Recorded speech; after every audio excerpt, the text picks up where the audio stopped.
नमस्कार दोस्तों, जय हिंद, वंदे मातरम, राधे राधे। स्वागत है आप सभी का आपके अपने यूट्यूब चैनल नॉलेज हब में। दोस्तों, आज फिर से आपके सामने एक नई टेस्ट सीरीज़ गुप्त साम्राज्य की लेकर आए हैं। उम्मीद करेंगे कि सारे क्वेश्चन जो एग्ज़ाम में बार बार पूछे जाते हैं इसी टेस्ट सीरीज से रिपीट हों, क्यों पिछली एग्ज़ामों में भी इसी टेस्ट सीरीज से रिपीट होते हुए आए हैं। इस टेस्ट सीरीज में मैंने सारे के सारे क्वेश्चंस को रखा है जो पिछले एग्ज़ामों में आए हैं, और कुछ ऐसे भी क्वेश्चन हैं जो अभी तक एग्ज़ाम में नहीं आए, तो उनकी आने की उम्मीद है। तो शुरुआत करते हैं टेस्ट सीरीज़ की। पहला क्वेश्चन है आपके सामने कि गुप्त वंश का संस्थापक कौन था। पहला क्वेश्चन है, गुप्त वंश का संस्थापक कौन था? चंद्रगुप्त प्रथम, समुद्रगुप्त, श्रीगुप्त या उपगुप्त? तो बात करते हैं गुप्त वंश के संस्थापक की। तो गुप्त वंश का जो संस्थापक था वो श्रीगुप्त था, इसलिए इस क्वेश्चन का राइट आंसर ऑप्शन हो जाएगा, ऑप्शन सी इस क्वेश्चन का राइट आंसर हो जाएगा। यहाँ से एक क्वेश्चन बनता है कि गुप्त वंश का जो संस्थापक है श्रीगुप्त, उसने गुप्त साम्राज्य की स्थापना किस वर्ष में की थी? तो पूछा जाता है, तो आपको याद रखना है 240 ईस्वी में। कब की थी गुप्त वंश की स्थापना? 240 ईस्वी में। चलते हैं नेक्स्ट क्वेश्चन की तरफ। क्वेश्चन नंबर 2 है,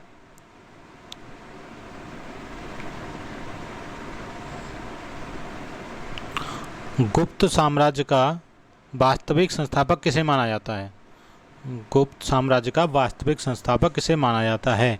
तो गुप्त साम्राज्य का वास्तविक संस्थापक जो था वो चंद्रगुप्त प्रथम था, इसलिए ऑप्शन सी इस क्वेश्चन का राइट आंसर हो जाएगा, ऑप्शन सी चंद्रगुप्त प्रथम। इसने 319 से 335 ईस्वी 319 से 335 ईस्वी तक शासन किया था। ध्यान रखना है आपको कि गुप्त साम्राज्य का जो वास्तविक संस्थापक माना जाता है वो चंद्रगुप्त प्रथम को माना जाता है, लेकिन अगर गुप्त वंश का संस्थापक पूछा जाए तो गुप्त वंश का संस्थापक श्रीगुप्त था। और जो चंद्रगुप्त मौर्य का कार्यकाल था वो 319 से 335 ईस्वी में इन्होंने शासन किया था। ध्यान रखना है, ठीक है। चंद्रगुप्त ने 319 में एक संवत भी चलाया था।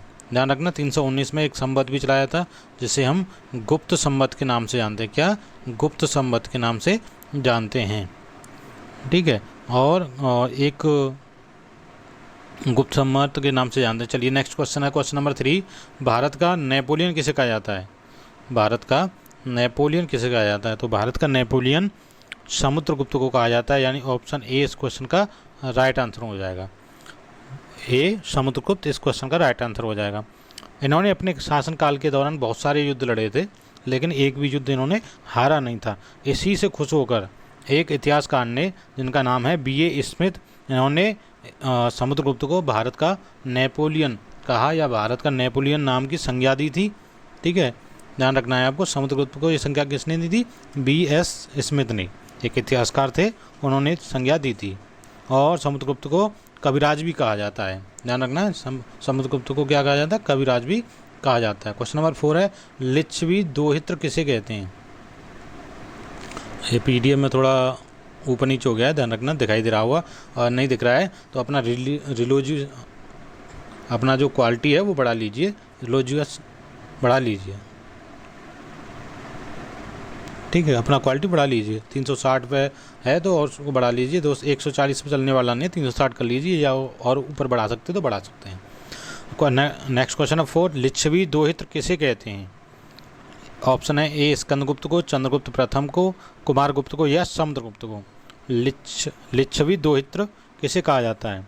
तो लिच्छवी दोहित्र की बात करेंगे तो लिच्छवी दोहित्र कहा जाता है, अब मैं थोड़ा जूम कर लेता हूँ।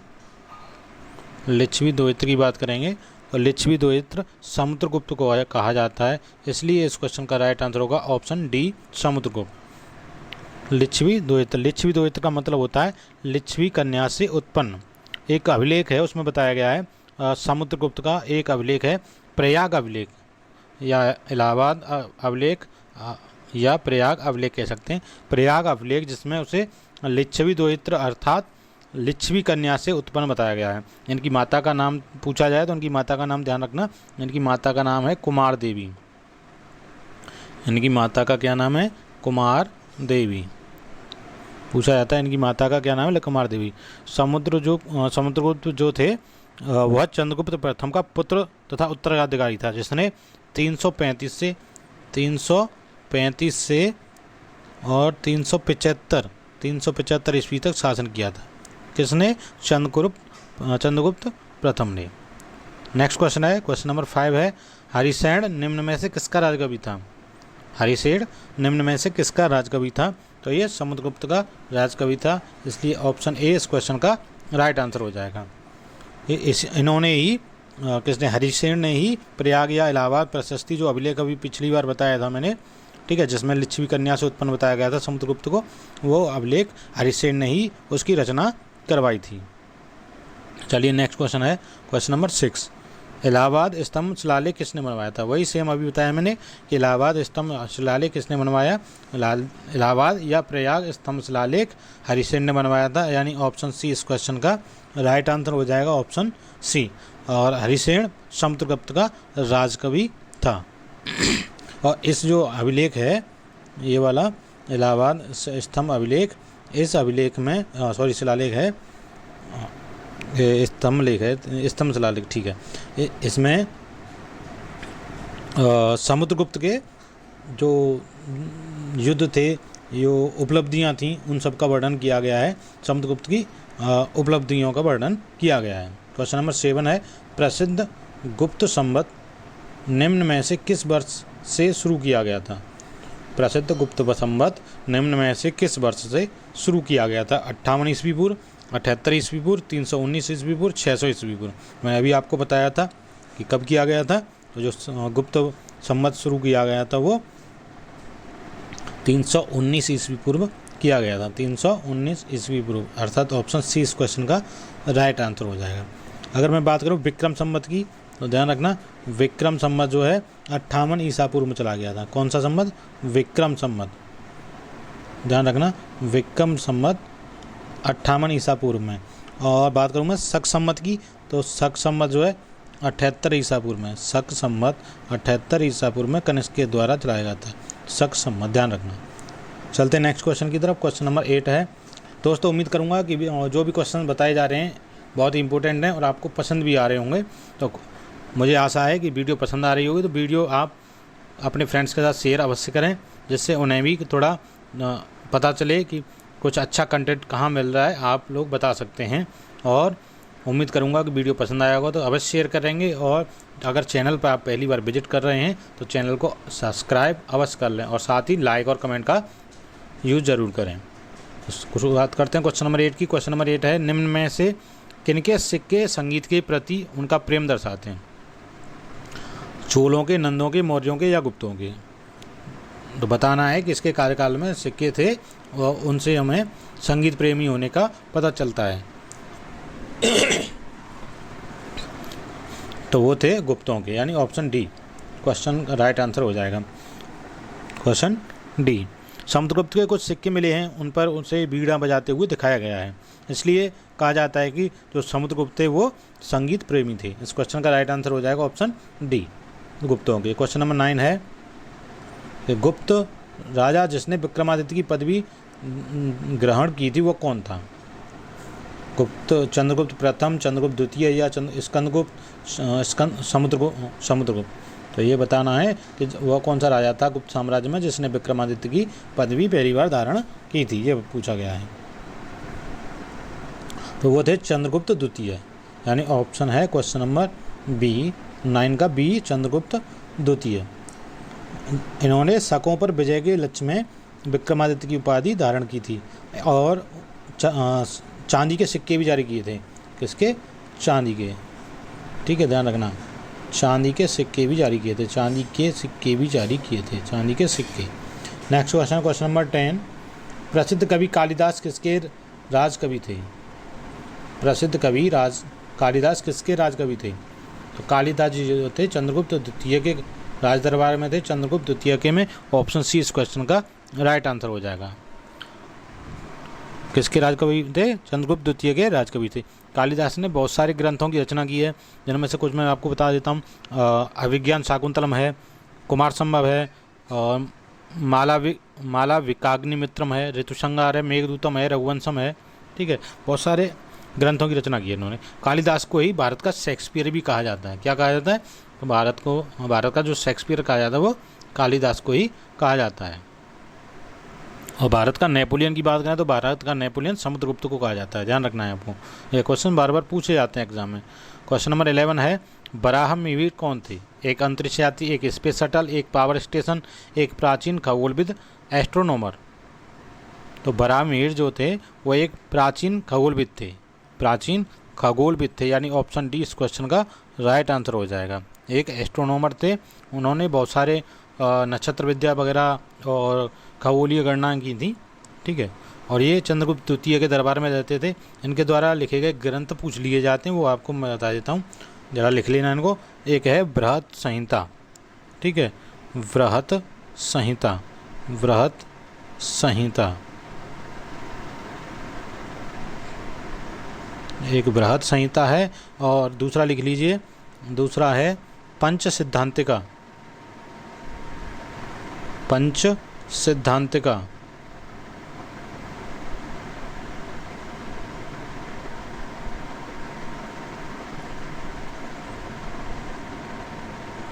पंच सिद्धांतिका है। ये दोनों हैं, ध्यान रखना है आपको। बृहत संहिता, बृहत संहिता व पंच सिद्धांतिका, ये नक्षत्र विद्या, वनस्पति शास्त्र, प्राकृतिक इतिहास और भौतिक भूगोल जैसे विषयों का वर्णन किया गया है इनमें, ध्यान रखना है। नेक्स्ट क्वेश्चन है क्वेश्चन नंबर 12। प्राचीन भारत के विख्यात चिकित्सक धन्वंतरी ने अपना परामर्श किसके दरबार में दिया? मतलब धन्वंतरी जी जो थे विख्यात चिकित्सक, वो किसके दरबार में रहते थे, ये पूछा गया है। तो धन्वंतरी चंद्रगुप्त द्वितीय के दरबार में रहते थे। वो एक प्रसिद्ध आयुर्वेदाचार्य एवं चिकित्सक थे, इसलिए इस क्वेश्चन का जो राइट आंसर है वो हो जाएगा चंद्रगुप्त द्वितीय, यानी ऑप्शन डी इस क्वेश्चन का राइट आंसर हो जाएगा। नेक्स्ट क्वेश्चन है क्वेश्चन नंबर 13। प्रसिद्ध चीनी यात्री फायान किसके शासनकाल में भारत आया था? किसके शासनकाल में भारत आया था? ठीक है, प्रसिद्ध चीनी यात्री किसके शासनकाल में भारत आया था? तो वह चंद्रगुप्त द्वितीय के शासनकाल में भारत आया था। और 399 से, ध्यान रखना, 399 से 414 ईस्वी के बीच में चीन से आया था भारत, और चंद्रगुप्त द्वितीय के शासनकाल में आया था। इस क्वेश्चन का राइट आंसर ऑप्शन ए हो जाएगा। नेक्स्ट क्वेश्चन है क्वेश्चन नंबर 14। दशमलव प्रणाली का आविष्कार किसने किया? दशमलव प्रणाली का आविष्कार बराहमिहिर ने, भास्कराचार्य ने, आर्यभट्ट ने या ब्रह्मगुप्त ने? तो दशमलव प्रणाली का जो आविष्कार था वो आर्यभट्ट जी ने किया था, यानी ऑप्शन ए इस क्वेश्चन का राइट आंसर जो है ऑप्शन सी हो जाएगा, ऑप्शन सी आर्यभट्ट। ध्यान रखना है, आर्यभट्ट, दशमलव प्रणाली का जो आविष्कार है आर्यभट्ट ने किया था।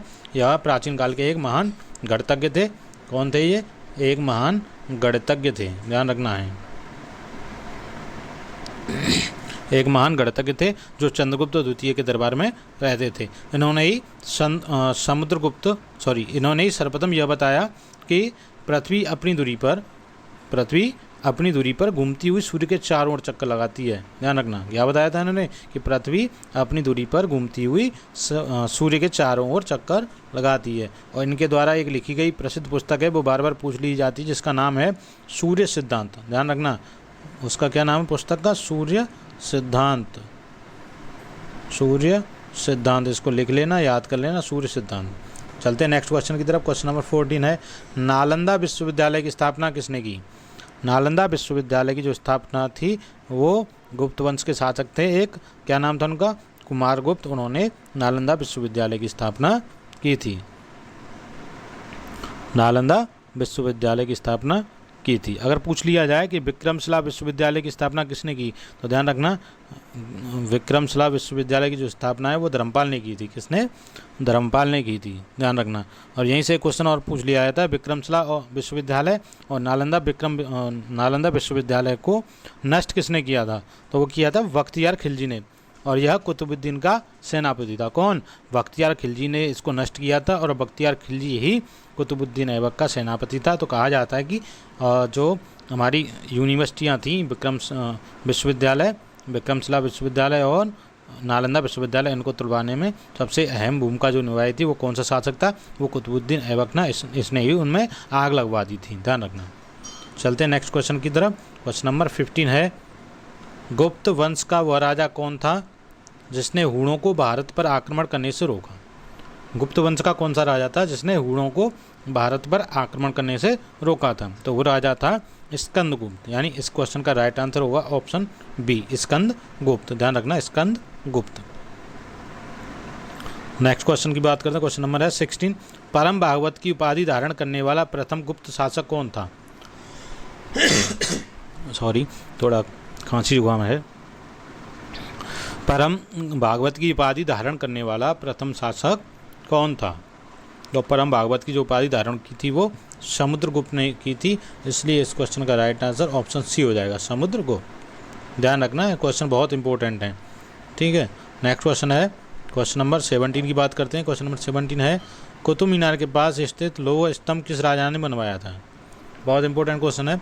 और ऐसे भी इस क्वेश्चन को घुमा के दे दिया जाता है कि महरौली का जो लोह स्तंभ है वो किसने बनवाया था?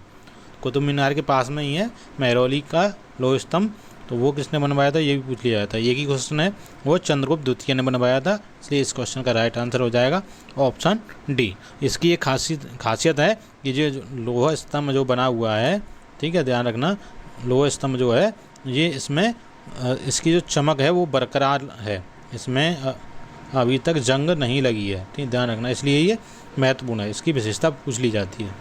नेक्स्ट क्वेश्चन है क्वेश्चन नंबर 18 कि गुप्त काल के चांदी के सिक्कों को क्या कहते थे? गुप्त काल के चांदी के सिक्कों को क्या कहते थे? रुपयक, दीनार या शतमान या करसापण? गुप्त काल में चांदी के जो सिक्के थे उनको क्या कहा जाता था? तो उनको रुपयक कहा जाता था। क्या कहा जाता? रुपयक कहा जाता था, इसलिए इस क्वेश्चन का आंसर हो जाएगा रुपयक, ऑप्शन ए इस क्वेश्चन का राइट आंसर हो जाएगा। अगर इसी क्वेश्चन में पूछ लिया जाता कि सोने के सिक्कों को क्या कहा जाता, तो सोने के सिक्के की बात करते हैं हम, तो सोने के सिक्कों को दीनार कहा जाता। क्या कहा जाता? दीनार कहा जाता था। ठीक है, नेक्स्ट क्वेश्चन है क्वेश्चन नंबर 19। सोने के सर्वाधिक सिक्के किस काल में जारी किए गए? सबसे ज़्यादा जो सोने के सिक्के थे वो किस काल में जारी किए गए? ध्यान रखना, वो कुषाण काल में जारी किए गए थे। ये क्वेश्चन इसलिए डाल दिया है यहाँ पर क्योंकि क्वेश्चन में कन्फ्यूजन हो जाती है। ऑप्शन बी इस क्वेश्चन का राइट आंसर हो जाएगा। भारत में सबसे पहले सोने के सिक्के किसने जारी किए थे? कुषाण वंश के शासकों ने जारी किए थे, ध्यान रखना। ठीक है, यहाँ पर जो क्वेश्चन पूछा गया है, सॉरी यहाँ पर जो क्वेश्चन पूछा है वो अलग है, मैंने बताया कुछ और है। सोने के सर्वाधिक सिक्के किस काल में जारी किए? ठीक, सोने के सर्वाधिक सिक्के गुप्त काल में जारी किए गए, तो ऑप्शन सी इस क्वेश्चन का राइट आंसर हो जाएगा। लेकिन यहाँ से एक क्वेश्चन और बनता है कि भारत में सबसे पहले सोने के सिक्के किसने जारी किए थे? भारत में सबसे पहले सोने के जो सिक्के थे वो जो जारी किए थे वो किसने किए थे? वो कुषाण वंश के शासकों ने जारी किए थे, ध्यान रखना। सबसे ठीक है, सर्वाधिक सिक्के गुप्त काल में जारी हुए थे, लेकिन सबसे पहले सोने के सिक्के किसने जारी किए थे? वो कुषाण वंश ने। चलते नेक्स्ट क्वेश्चन की तरफ। क्वेश्चन नंबर 20 है, सती प्रथा का पहला उल्लेख कहाँ मिलता है? सती प्रथा का जो पहला उल्लेख है वो एरण अभिलेख में मिलता है, एरण अभिलेख में मिलता है, इसलिए इस क्वेश्चन का राइट आंसर होगा ऑप्शन बी, एरण अभिलेख में मिलता है। 510 ईस्वी के भानुगुप्त के, ये भानुगुप्त ने बनवाया था, भानुगुप्त के एरण अभिलेख से मिलता है, जिसमें किसी भोजराज की मृत्यु पर, कोई व्यक्ति था भोजराज, वो मर गया था, उसकी पत्नी के द्वारा उसमें सती होने का वर्णन है। ठीक है, ध्यान रखना। क्वेश्चन नंबर 21 है नेक्स्ट, भारतीय इतिहास का स्वर्ण युग किस काल को कहा जाता है? गुप्त काल को, मौर्य काल को, कुषाण काल को या चोल काल को? भारतीय इतिहास का स्वर्ण युग पूछा गया तो भारतीय इतिहास का स्वर्ण युग गुप्त काल को कहा जाता है, इसलिए इस क्वेश्चन का राइट आंसर ऑप्शन ए सही हो जाएगा। ठीक है, इस काल की जो सांस्कृतिक उपलब्धियां थीं उसके कारण गुप्त काल को भारतीय इतिहास का स्वर्ण युग कहा गया है। नेक्स्ट क्वेश्चन है 22, मंदिर बनाने की कला का जन्म सर्वप्रथम कब हुआ? किस काल में मंदिर बनाने की कला का जन्म हुआ था? तो मंदिर बनाने की जो कला है उसका सर्वप्रथम जन्म गुप्त काल में हुआ था, इसलिए इस क्वेश्चन का राइट आंसर ऑप्शन डी हो जाएगा, गुप्त काल में हुआ था, ध्यान रखना। नेक्स्ट क्वेश्चन की बात करते हैं। क्वेश्चन नंबर 23 है, किसके शासनकाल के दौरान अजंता की गुफाएं निर्मित की गई थी? किसके शासनकाल के दौरान अजंता की गुफाएं निर्मित की गई थी? गुप्त मौर्य, कुषाण या चालुक्य। तो ये जो अजंता की गुफाएं बनाई गई थी उस समय कौन सा कार्यकाल था, ये पूछा गया। तो उस समय गुप्त साम्राज्य था, यानी ऑप्शन ए इस क्वेश्चन का राइट आंसर हो गया। और इन गुफाओं की बात करें हम, तो यहाँ की गुफाओं में जो चित्रकारी की गई है उसमें बौद्ध धर्म से संबंधित जातक कथाओं का वर्णन है। और आपको पता होगा कि जातक कथाएं किसे कहते हैं। जातक कथाओं में गौतम बुद्ध के पूर्व जन्म की कथाओं का वर्णन है, यानी गौतम बुद्ध के पूर्व जन्म के बारे में उन जातक कथाओं में बताया गया है। जो जातक कथाओं का वर्णन चित्रकारी वहाँ पर गुफाओं में की गई है। चलते हैं नेक्स्ट क्वेश्चन पर। क्वेश्चन नंबर 24 है कि गुप्त राजवंश किस लिए प्रसिद्ध था, कला एवं स्थापत्य के, या राजस्व एवं भूमि कर के लिए, साहित्यिक कार्यों का संरक्षण के लिए, या साम्राज्यवाद के लिए। तो गुप्त राजवंश जो था वो कला एवं स्थापत्य के लिए प्रसिद्ध था, यानी ऑप्शन ए इस क्वेश्चन का राइट आंसर हो जाएगा। ध्यान रखना, गुप्त काल में ही मंदिर निर्माण कला का भी जन्म हुआ था। पूछ लिया जाता है कि किस काल में मंदिर निर्माण कला का जन्म हुआ था या वहाँ पर उत्पन्न हुआ था। तो ध्यान रखना है आपको, गुप्त काल इस क्वेश्चन का राइट आंसर होगा। नेक्स्ट क्वेश्चन है क्वेश्चन नंबर 25। इस क्वेश्चन का इस टेस्ट सीरीज़ का शायद लास्ट क्वेश्चन है ये क्वेश्चन और है अभी। ठीक चलिए। एरन अभिलेख का संबंध किस शासक से है? मैंने ये क्वेश्चन बताया था आपको। एरन अभिलेख का संबंध किस शासक से है? तो एरन अभिलेख का जो संबंध है वो भानुगुप्त से है। ध्यान रखना, किससे है? वो भानुगुप्त से है। ऑप्शन ए इस क्वेश्चन का राइट आंसर हो जाएगा, भानुगुप्त। चलते नेक्स्ट। भानुगुप्त की बात की जा रही थी, ध्यान रखना। तो यहाँ पर जो अभी ये क्वेश्चन आया था सती होने वाला, ठीक है, तो किसी के सती होने का जो प्रमाण मिलता है वो भानुगुप्त के एरन अभिलेख से ही मिलता है, ठीक है, ध्यान रखना। और एरन अभिलेख का संबंध किससे है? भानुगुप्त से। क्वेश्चन नंबर 26 है बाल विवाह की प्रथा किस काल में आरंभ हुई थी? कुषाण काल में, मौर्य काल में, गुप्त काल में, या हर्षवर्धन के काल में? तो बाल विवाह की जो प्रथा थी वो गुप्त काल में ही प्रारंभ हुई थी, यानी ऑप्शन सी इस क्वेश्चन का राइट आंसर हो जाएगा, ऑप्शन सी, ध्यान रखना है। चलते हैं नेक्स्ट क्वेश्चन पर। क्वेश्चन नंबर इस टेस्ट सीरीज़ का एक होमवर्क है। उम्मीद करूंगा दोस्तों आपको ये वीडियो बहुत अच्छा लगा होगा, पसंद आया होगा। जो भी फ्रेंड्स चैनल पर पहली बार विजिट करें कृपया करके चैनल को सब्सक्राइब अवश्य कर लें, और वीडियो पसंद आया है तो अपने फ्रेंड्स के साथ शेयर करें। कोई भी स्टडी ग्रुप है उसमें आप शेयर करें। ज़्यादा से ज़्यादा अपने फ्रेंड्स को यहाँ लाने की कोशिश करें कि यहाँ पर आपको बेहतर कंटेंट देने की कोशिश की जा रही है। उम्मीद करूँगा वीडियो आपको पसंद आया होगा, आपने अच्छी तरह देखा होगा। तो इसी वीडियो में से एक क्वेश्चन आपके होमवर्क में दिया हुआ है, तो होमवर्क में आपको कमेंट बॉक्स में बताना है मुझे कि गुप्त काल के सोने के सिक्कों को क्या कहते थे, रुपयक, दीनार, शतमान या करशापण। उम्मीद है दोस्तों वीडियो पसंद आया होगा। तो ऐसी ही इंपॉर्टेंट वीडियो के साथ मिलते हैं कल फिर इसी समय। तब तक के लिए जय हिंद, वंदे मातरम, राधे राधे।